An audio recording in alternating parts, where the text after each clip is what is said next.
The moment the officer's hand struck Malik's face, the courtroom froze. No one moved, no one spoke.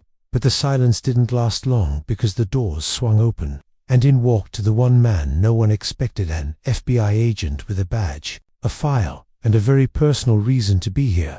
The smell of old wood and paper hung in the air. Heavy drapes filtered the late afternoon light, casting sharp lines across the courtroom floor. 17-year-old Malik Thompson sat at the defense table, shoulders hunched, fingers intertwined so tightly they'd turned pale. He had been raised to respect authority, to follow rules, and yet here he was, accused of trespassing for sitting in a public park he'd known since he was a child. Across from him, Officer Brad Mitchell leaned back in his chair. The man radiated a kind of smugness that made Malik's stomach churn. He had that cold smile, the one people wear when they know the system bends for them. When the judge excused herself for a recess, the atmosphere shifted, the chatter died down. Officer Mitchell seized the moment. He walked over, his boots echoing against the floor. Leaning in so only Malik could hear, he whispered, "You're exactly where you belong. Under my thumb. People like you never learn." The words sliced through Malik's chest. His jaw tightened, but he stayed silent. He'd been warned, don't give them an excuse, but the officer wanted one.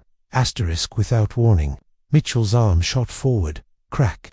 The sound of palm-meeting skin echoed so sharply it drew a gasp from the gallery. Malik's head jerked to the side, his cheek instantly flushing red. A security guard at the back shifted uncomfortably, but didn't move. 2 court clerks looked away. No one stepped forward. For Malik, the sting wasn't just physical, it was humiliation, raw and burning. And then bang. The double doors at the rear of the courtroom flew open, the brass handles slamming into the wood paneling. The figure who entered moved with deliberate precision, a tall man in a dark tailored suit, his polished shoes hitting the floor in slow, measured steps. Daniel Thompson, Malik's father, special agent with the FBI. The badge clipped to his belt caught the light as he walked. But it wasn't the badge that made Officer Mitchell stiffen. It was the look in Daniel's eyes. Calm, controlled, deadly serious. Daniel stopped directly between Malik and Mitchell. His presence a wall no one could ignore. "Step away from my son." The tone wasn't loud. It didn't need to be. Years of federal fieldwork had honed a voice that could command a room without raising an octave. But Mitchell gave a scoff. "This is a local matter, Agent. Has nothing to do with the FBI."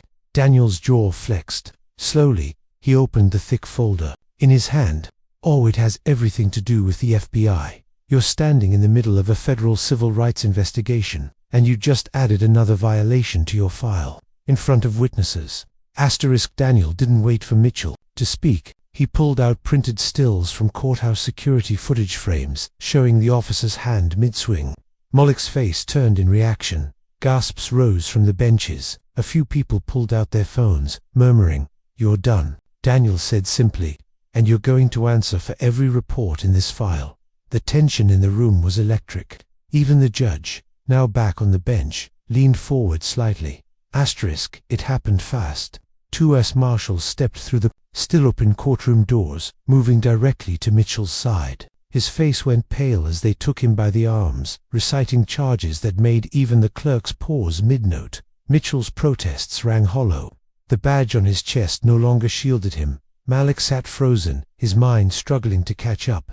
He had never seen his father like this, not as dad, but as a man who could bring down someone untouchable.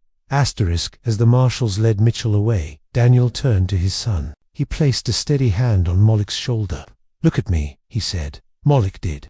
"You will never let anyone treat you like less than you are, and when they try, you make sure they know you're not alone." Malik swallowed hard.